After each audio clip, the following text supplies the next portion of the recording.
Good afternoon.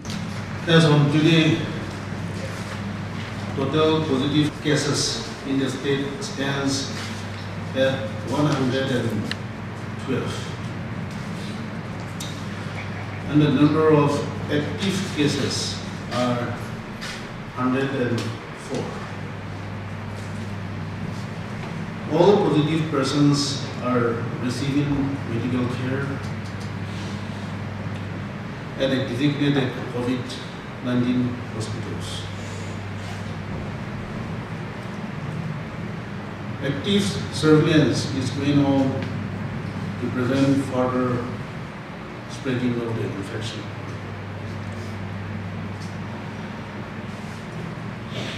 As per the severity of symptoms, there are 103 asymptomatic cases. One mild symptomatic case, and as stated yesterday also, 8 have recovered after treatment from COVID hospital in Mmhonlumo. Out of the 112 positive cases, there are 81 male and 31 female. Further, 4 are in the age group of 0 to 17 years, and 108 are in the age group of 18 to 44 years. But this detail I can give you.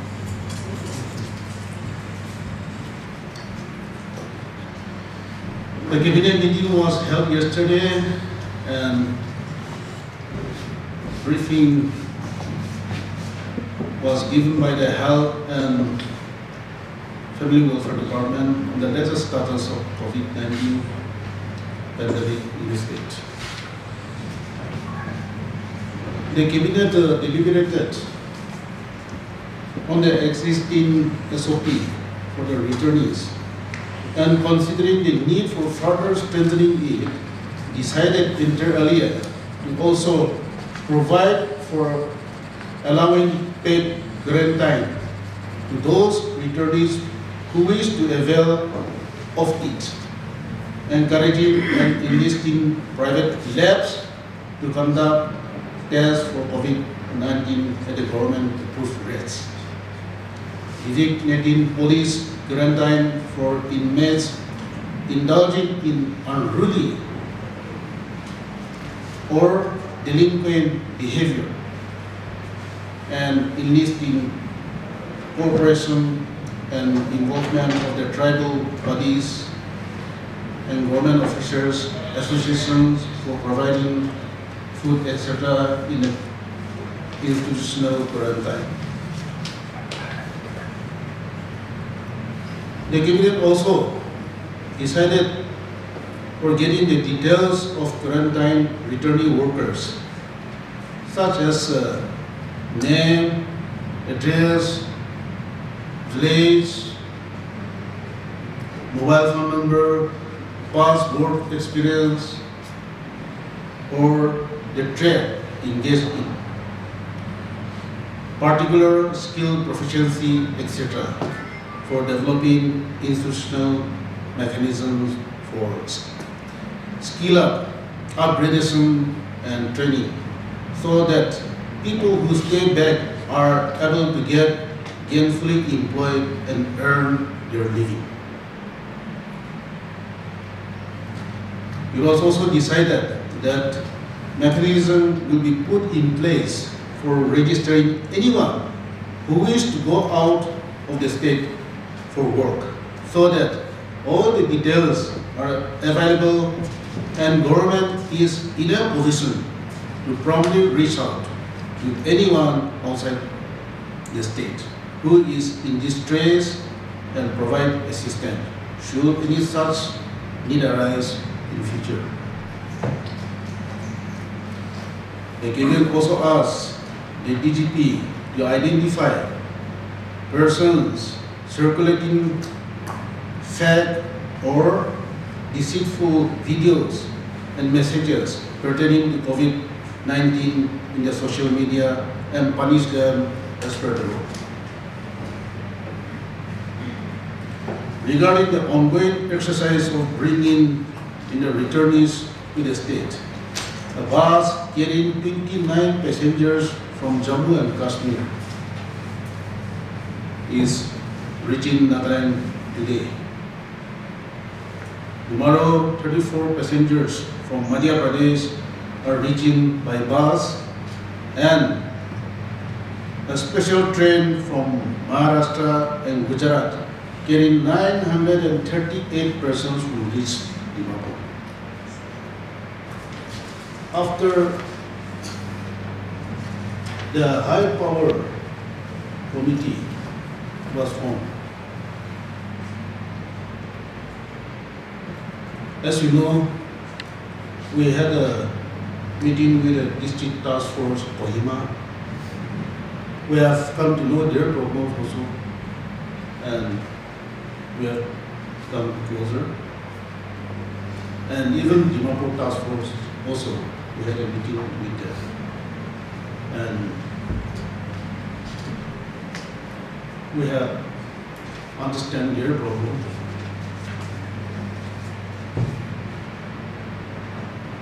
Yes, about one returnee's Penang, that was, you see, that was done when people, there was a mistake, but the hospital authorities, they also admit that they had a sleepless night sometimes, but then the name was also a little bit similar.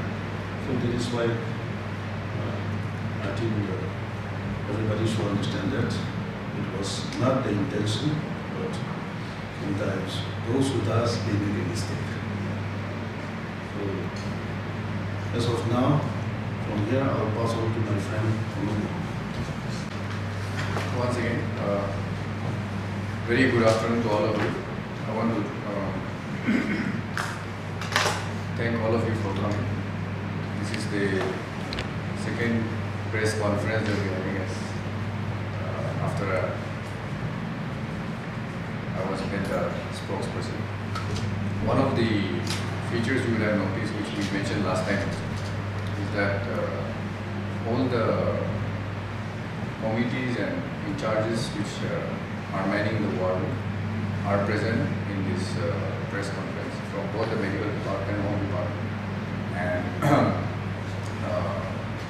officers who are in charge of various responsibilities in the war room are here. So it's an integrated sort of a press conference that we want to have every once in a while. Let me begin by just giving you an information. Last time, I think it was already in practice. Some of our journalists have already told us that they always go to the website to get all the infos, both on the SOPs and the details available and live updates. But for those of you who don't have that website, I want to just give you just www.covid19.nagaland.gov.in. If you go inside, you will get all the information and live updates. And I will be giving out, forwarding this link to some of you, so you can kindly share it in your common WhatsApp group, so that for quick updates you will be able to avail. There are other websites if you want to. I just want to suggest that the Ministry of Health and Family Welfare and also the ICMR websites if you want to go for an all India perspective. I want to also one of the concerns that citizens of Nagaland have is about plans that the government of Nagaland has on the economic affairs and also on various strategies for strengthening our economy vis-a-vis the pandemic lockdown and the challenges that have arisen out of this. So I want to let you know, for those who are not already aware, that there is already a strategic committee on economic affairs headed by the Honorable Chief Minister. There is also a core group headed by Additional Chief Secretary and Development Commissioner who would submit strategies after consultation and proper homework for strengthening of economy vis-a-vis the pandemic lockdown economic challenges.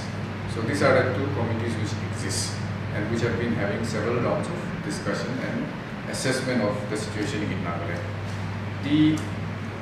From the very beginning, before the lockdown started and even after that, the government has been taking the challenge of supporting students from Nagaland, outside of Nagaland state, and those people who are working outside of Nagaland state who are citizens of Nagaland, to look into the issues that they have raised. Because the lockdown which was announced made most of them, one, colleges were closed, offices were closed, and issues were raised. So, right from the beginning, government of Nagaland has been supporting them. The land was chalked out, and in comparison to our neighboring states, or even in the whole of India, government of Nagaland has spent the most number of money in supporting our students and working persons outside. Just wanted to share with you the total number of amount of money we have spent on and on what heads. Number one, initially, the CM announced a special package for students at the rate of 3,000. Also, at the same time, special package for working persons at the rate of 4,000 was announced. And we have a total, we have a breakup which is available in the website. So if you would go to the website, which I will share with you if you don't have, then you will find the breakup. One of the most important aspect of this is that CM had also announced a special package for patients who are outside of Nagaland state at the rate of 20,000 per patient. So this was an assistance given, and a one-time assistance for non-returnees as well. And was of rupees 10,000 was given. So out of several applications that the government received, some of the applications were rejected for various reasons. However, I was informed that War Room had attempted to ensure that even though people may not have bank accounts, they have communicated with genuine candidates as ascertained by the War Room based on the modalities which were given to them. A total amount of 24 crores, 84 lakhs and 86,000 has been dispersed till date. I will repeat, 24 crores, 84,000, 84 lakhs, 86,000 have been dispersed till date. The concern and the action of the government of Nagaland to help and support our students stranded outside through the website I Am Stranded has been shown by this support that the government has given. Further, the government will publish the list of all the beneficiaries and the amount given to them in the next few days. And that list will also be available in the website. However, we will have a press conference again in the days to come. The other announcement I want to make is there has been a lot of concern about the capacity of the state for its for the intake capacity of the state in the quarantine centers. So you would have already got most of the details, but I would just like to read out the figure. And I'll not go district-wise quarantine facility status, but the entire state, total quarantine facility that we have as of today is 238 quarantine centers. The total number of beds available is 13,008 number of beds available, and this is as on 7 June 2020. It will be available on the website as well. So in terms of the number of people who are coming and the number of people who have already completed their 14 days mandatory quarantine period, there will be an adjustment, and there will be some going out, some coming in. So that there is no confusion. There were some doubts which were coming, which were being asked to the government through various administrative heads whether we have enough capacity. So the capacity is not that if 12,000 come, they will be housed at one go. So they are coming in batches. So our learning experience in the past 2 months has enabled us to address the various management issues, and our district administrators are also working 24/7 to address these issues. The other, before I ask some of our officers to respond to one or two information that we've not given out, I would like to just tell you about the quarantine protocols in different states. In the entire country, Nagaland ranks on the top 5 in terms of as the strictest quarantine protocols being imposed on our returns, and this is because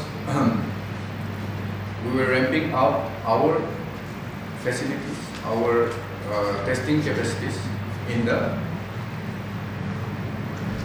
lockdown period. As you all know, another information I want to give you is that 7 TrueNet machines have come, and they've been, I think media has already highlighted the distribution of the TrueNet in various districts. 15 more are coming in a few days' time. So once in a week's time, all the TrueNet machines are installed, along with the BSL lab that we already have, and already it's being used for testing. The testing capacity per day as of 4 days ago was 171 per day. And according to the medical department, once all these TrueNet machines are installed, in another 5 or 7 days, the testing capacity of the state will increase from 171 to 800 testing capacities per day, 820, sorry. And that will greatly ease the state's capacity to ensure that all the district COVID hospitals will be able to test the returnees, and later on anyone who's willing to get themselves tested in their own district. So that is one of the positive news. As our minister has already stated, 8 has been retested negative, which means to say they have they've been. I mean, I'll leave that to the doctor, but already today in the media we have seen that quarantine facility rules and regulations have been published.